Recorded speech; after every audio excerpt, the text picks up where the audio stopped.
Have you ever been to Lucille's barbecue smokehouse? If you have not, they serve you these really warm and really fluffy biscuits with a side of cinnamon butter. They're so good. Biscuits are one of my favorite things to eat. I have been a professional baker for about 8 years now, and I make countless biscuits throughout my entire career. It's a lot of biscuits, so I do know a few things about biscuits. Today, we're going to be making biscuits, and I'm also going to be sharing with you a few tips. On top of that, I'm also going to be showing you how to make an apple cinnamon butter to go with these super delicious biscuits. These biscuits are really fluffy and tender on the inside, and they're super buttery, and they're also super flaky. And the outside have these almost crispy and crunchy edges. When I say crunchy, I don't mean tough. I mean they're like crispy like this.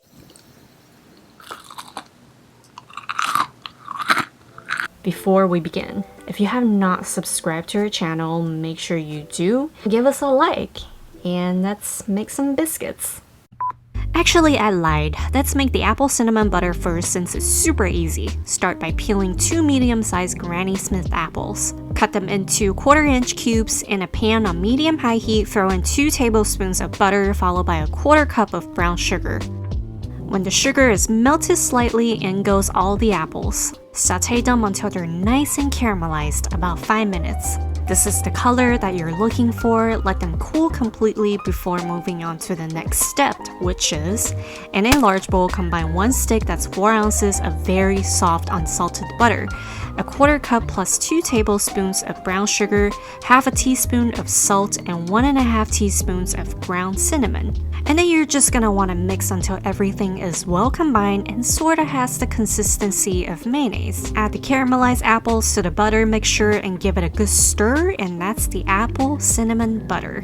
Let it sit in room temperature for at least 1 hour for the flavor to all come together. It'll taste better, I promise. Now for a main event of the day, the flaky biscuits. Tip number 1, for super flaky biscuits, use very cold butter. Lard and shortening will make for a more tender and soft biscuit, but we want flaky, so butter is the way to go. Plus, it tastes better. Tip number 2, use real cultured buttermilk. Just like making pancakes, the acid in the buttermilk will tenderize the gluten in the flour and give the biscuits a subtle tang, which in my opinion tastes much better than biscuits that are made with just regular milk. Start by cutting 1 stick that's 4 ounces of very cold unsalted butter into tiny 1/4-inch cubes. The reason why we want the butter to be cold is that the butter will be evenly distributed throughout the dough. And while they're baking, they'll create steam in tiny little pockets in between the layers. That's what makes the biscuit flaky. Look how tiny these butter cubes are. That's exactly what you want. This is essentially the same idea of grating the butter like some recipes do. We're making it tiny to begin with, so we won't have to work it into the flour. It's just a lot easier and faster this way. I learned this trick from another pastry chef when we used to have to make big batches of biscuit dough by hand. Yeah, by hand. It's crazy. It's real hot in my kitchen, so they got kind of soft. I'm just gonna pop them back in the fridge for a little bit to firm up. Meanwhile, in a large mixing bowl, combine all dry ingredients, which are 2 cups of AP flour, 1 teaspoon of salt, all of our leaveners, 1 tablespoon of baking powder, plus 1/2 teaspoon of baking soda, 2 tablespoons of light brown sugar, and yes, you can use regular white sugar.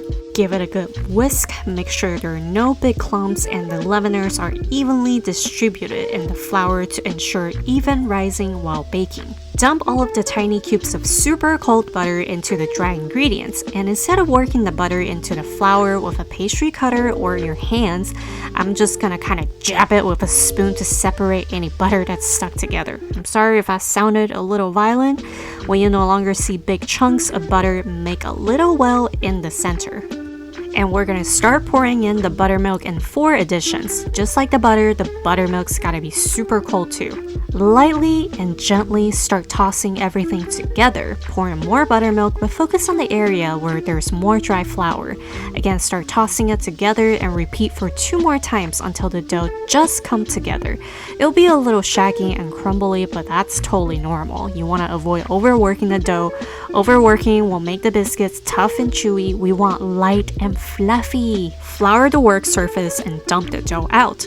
Lightly flour your hands as well, and with the help of a bench scraper, start patting the dough down and into a rectangle with your hand.